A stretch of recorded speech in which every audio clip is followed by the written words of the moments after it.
kita tolabul ilmu, kita mengkaji dan mendalami ayat Al-Quran sebagai sumber keilmuan.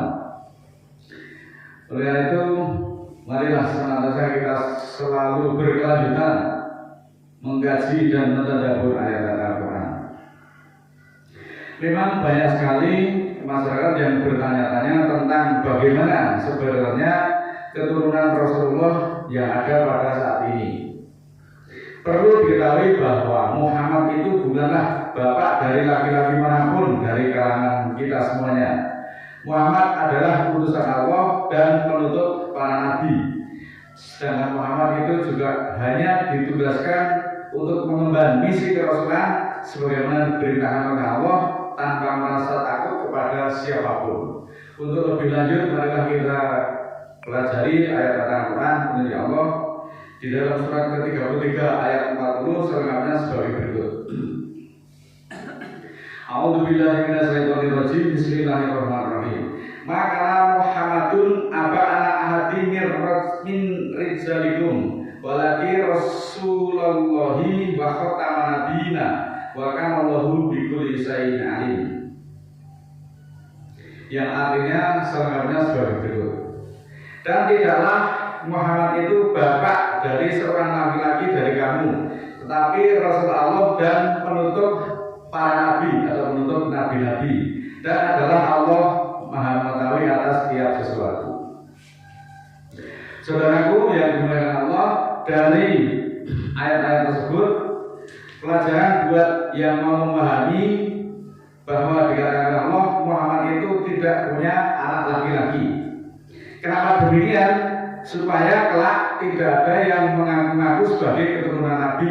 Dan faktanya pada saat ini pun banyak sekali yang mengklaim dia adalah keturunan Nabi yang kesekian kali. Nasabnya kalau diturun itu sampai kepada Rasulullah. Seperti itu banyak di kalangan masyarakat yang kita jumpai pada saat ini. Sekali lagi bahwa Allah menjelaskan melalui ayat tersebut bahwa Muhammad itu bukanlah bapak seorang laki-laki dari kalian, dari kalangan manapun. Allah tegaskan bahwa Muhammad itu adalah penutup para nabi atau penutup nabi-nabi. Muhammad sebagai penerima wahyu yang terakhir, tentunya turunnya juga yang terakhir, dan setelah Al-Quran itu tidak ada lagi wahyu yang dikatakan sebagai wahyu yang tercecer. Karena Al-Quran sudah tamat, Al-Quran sudah sempurna, sudah benar dan adil, selaras dengan surat ke-6 ayat 115, wa tamat kalimat rabbika sidqan wa adlan la mubadila li kalimatihi wa huwas samiul alim. Telah tamat, tamat itu artinya sempurna. Telah sempurna kalimat Tuhanmu dengan benar dan adil, dan tidak ada perubahan bagi kalimat-kalimatnya, dan dia maha mendengar lagi maha mengetahui. Itu di dalam surat ke-6 ayat 115 dikatakan secara tegas bahwa Al-Quran itu sudah tamat, sudah sempurna, sudah benar dan adil. Selanjutnya Allah juga mengisyaratkan kesempurnaan ayat tersebut. Al-Quran di dalam surat ke-5 ayat 3, al-yawma akmaltu lakum dinukum wa atmamtu alaikum nikmati wa raditu lakumul islami dinan. Pada hari ini telah aku sempurnakan bagimu agamamu, dan aku cukupkan atasmu nikmatku, dan aku ridho bagimu Islam sebagai agama. Nah, saudaraku, dari surat ke-5 ayat 3 ini kalau kita cermati, Allah telah menyempurnakan agamanya, dinnya Allah pada itu sudah disempurnakan, dan Allah sudah ridho Islam itu sebagai agamamu. Nah, pada saat ayat ini turun, perlu kita ketahui bahwa yang namanya Bukhari itu belum lahir. Islam sudah dinyatakan oleh Allah sempurna, telah tamat, benar dan adil.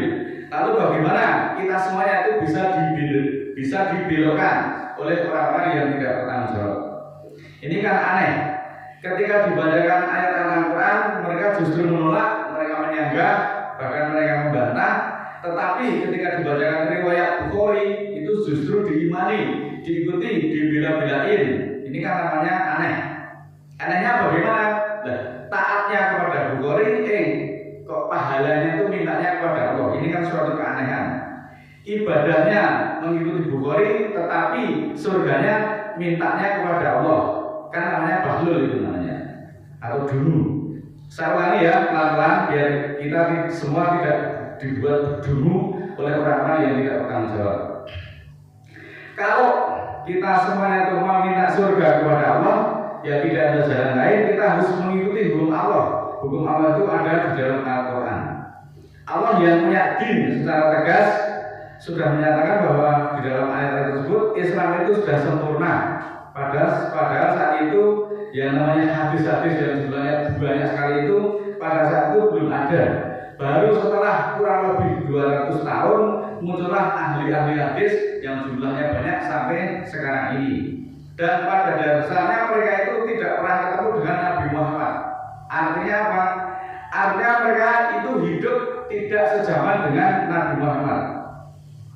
Lalu bagaimana mereka bisa mencatat kehidupan sehari-hari Rasulullah, kemudian dijadikan pedoman? Bagaimana mereka bisa mencatat ucapan-ucapan Nabi, kemudian dijadikan pedoman yang dikatakan sebagai sunnah Rasul? Nah, karena mereka tidak hidup sejaman pada zaman Rasulullah, maka hendaklah kita berhati-hati. Kalau ada berita-berita yang datangnya dari orang-orang fasik, maka kita perlu cross check, perlu kehati-hatian. Jangan sampai kita dibelokkan. Waktu ayat itu turun, tentu saja Al-Quran sudah sempurna. Kenapa bisa dibatalkan oleh orang-orang yang tidak jelas?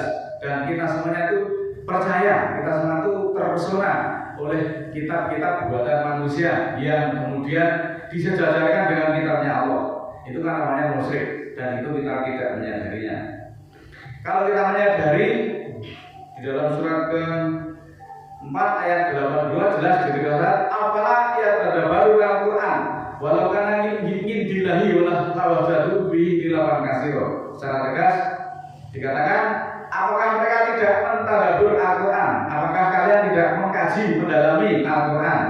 Kalau dia situs sekiranya yang datang dari selain Allah, maka tentulah akan kamu dapati di dalamnya adalah kontradiksi, pertentangan, perselisihan yang banyak. Kemudian juga dijelaskan, kitabun anzalahu ilaika mubarakun liyadabaru ayatihi wa liyadakara ulul albab. Surat ke-38 ayat 29. Kitab yang kami turunkan kepadamu penuh berkah agar ditadabbur, agar dijelajah, agar diteliti, agar diperhatikan ayat-ayatnya, dan tidaklah yang memikirkan adalah ulul albab. Saudaraku yang dimuliakan Allah, dari ayat-ayat tersebut mengandung makna banyak hal yang bisa kita petik dari ayat-ayat Allah itu, antara lain bahwa Al-Quran itu dinyatakan Allah sudah tamat, sudah sempurna, benar dan adil. Maka setelah Al-Quran ini tidak akan ada wahyu lagi yang diturunkan. Barang siapa yang tidak mau mengikuti Al-Quran, maka Allah tidak bakal menurunkan wahyunya lagi. Lalu setelah itu kenapa justru sekarang banyak sekali keterangan-keterangan yang dinyatakan dari Nabi, padahal itu kontradiksi atau bertentangan dengan Al-Quran? Apakah kita tidak memperhatikan ayat-ayat tersebut? Sekarang juga banyak sekali yang menyatakan atau mengklaim dirinya itu merupakan keturunan atau keluarga dari Rasulullah yang sekian kalinya. Padahal dalam surat ke-33 ayat 40 tadi telah menegaskan bahwa Muhammad itu bukan bapak seorang laki-laki dari kamu semuanya. Apakah ayat ini keliru? Tentulah tidak. Maka janganlah kita dibohongi. Selalu kita cross-check dengan Al-Quran. Meskipun itu berita itu katanya dari Rasulullah, harus kita cocokkan dengan Al-Quran. Mana mungkin kalau berita yang katanya dari Rasulullah setelah dicocokkan dengan Al-Quran justru bertentangan dengan ayat. Apakah mungkin Rasulullah berani memberikan keterangan yang justru bertentangan dengan Al-Quran? Tentu dalam hal ini tidak berani. Oleh karena itu perlu kehati-hatian, perlu keselamatan kita. Inilah saudaraku pentingnya kita mentadabbur, mengaji Al-Quran secara kafah, secara cermat dan secara teliti, agar kita bisa memahami Al-Quran, bukan hanya sepotong-sepotong. Karena ayat-ayat Al-Quran itu satu sama lain saling berkaitan, saling menjelaskan, sehingga membentuk suatu struktur pengertian tertentu tergantung tema apa yang dibahas. Tema munafik, tema kafir, tema fasik seperti apa, itu sudah kita kaji di dalam forum-forum yang sebelumnya. Maka sekali lagi, berita yang datangnya dari selain Al-Quran, kita harus hati-hati, kita harus cermati, karena itu bisa saja datang dari orang fasik yang sengaja ingin membelokkan kita semuanya dari Al-Quran. Maka koreksi kalau memang pernyataan-pernyataan saya keliru, karena saya tidak pernah mengutip pendapat pribadi. Yang saya kutip itu adalah wahyu Al-Quran, dan kita cocokkan dengan keadaan terkini. Ternyata semuanya penyimpangan-penyimpangan itu bisa terdeteksi melalui Al-Quran. Oleh karena itu, saudaraku, kenapa umat Islam pada saat ini justru terjadi perpecahan, perselisihan, bersektor-sektor, bermazhab-mazhab yang satu sama lain itu tidak pernah ketemu, karena mereka yang dikaji itu bukan Al-Quran. Itulah yang diterima ketika kita mengkaji sing biji itu bukan Al-Quran, maka akan terjadi perselisihan yang banyak. Maka sekarang ini waktunya kita kembali kepada Al-Quran, satu-satunya hukum yang datang dari Allah, yang satu-satunya jalan yang akan menyelamatkan kita pada kehidupan dunia maupun di akhirat. Orang yang berpaling dari Al-Quran, niscaya dia akan tersesat. Orang yang berpaling dari Al-Quran, baginya adalah kehidupan sengsara. Dan nanti pada hari kiamat dia akan dikumpulkan dalam keadaan buta. Wa man a'rada an dzikri fa innahu ma'isatan doka wa nasruhu yaumil qiyamati a'ma. Siapa yang berpaling dari kehidupan dari Al-Quran, maka baginya kehidupan sengsara. Dan pada hari kiamat besok akan kami kumpulkan, ini yang mengumpulkan Allah dalam keadaan a'ma atau buta atau picak. Ini yang harus kita hindari. Sekali lagi saudaraku, kita kaji, kita dalami Al-Quran sebagai petunjuk. Kalau kita akan menuju suatu titik tujuan tertentu, maka kita harus mengantongi petunjuknya. Dan tujuan kita itu mau tidak mau kita akan pulang kembali ke akhirat, dan hanya Al-Quran inilah yang akan senantiasa menyelamatkan kita dari jalan kesesatan. Mari kita berjuang secara berkelanjutan mengkaji dan mendalami ayat Al-Quran agar kita tahu ketika ada orang-orang yang tidak bertanggung jawab ingin membelokkan kita dari akidah yang benar, kita harus proses dengan Al-Quran dan kita segera menyadarinya. Itulah yang saya harapkan dari forum ini. Mudah-mudahan kita semuanya dibuat cerdas dengan ayat-ayat Al-Quran. A'udzubillahi minasyaitonir rajim. Bismillahirrahmanirrahim. Allahumma ighfirli walil mu'minina wal mu'minat al-ahya'i minhum wal amwat innaka sami'un qaribun mujibud da'wat innaka 'ala kulli syai'in qadir. Rabbana la tu'akhidna in nasina aw akhtana. Rabbana wa la tahmil 'alaina isran kama hamaltahu 'alal ladzina min qablina. Rabbana wa la tuhamilna ma la taqata lana bihi wa'fu 'anna waghfir lana warhamna anta maulana fansurna 'alal qawmil kafirin. Ya Allah, ya Rahman, ya Rahim, kami menghaturkan rasa syukur atas segala nikmat dan keberkahan-Mu yang telah melimpahkan kepada kami hingga saat ini. Ya Allah, ya Rahman, ya Rahim, berikanlah keberkahan di dalam hati kami, agar semua bentuk kemarahan berganti dengan cahaya dan kasih sayang-Mu, sehingga hati kami menjadi semakin damai. Ya Allah, ya Rahman, ya Rahim, berikanlah keberkahan di dalam hati kami, agar semua kesombongan, keangkuhan berganti dengan cahaya dan kasih sayang-Mu, sehingga kami menjadi orang yang rendah hati. Ya Allah, ya Rahman, ya Rahim, berikanlah keberkahan di dalam hati kami, agar semua perasaan iri, dengki berganti dengan cahaya dan kasih sayang-Mu, sehingga kami menjadi lebih pasrah lagi. Ya Allah, ya Rahman, ya Rahim, berikanlah keberkahan di dalam hati kami, agar semua perasaan ingin menonjolkan diri berganti dengan cahaya dan kasih sayang-Mu, sehingga hati kami menjadi semakin lapang.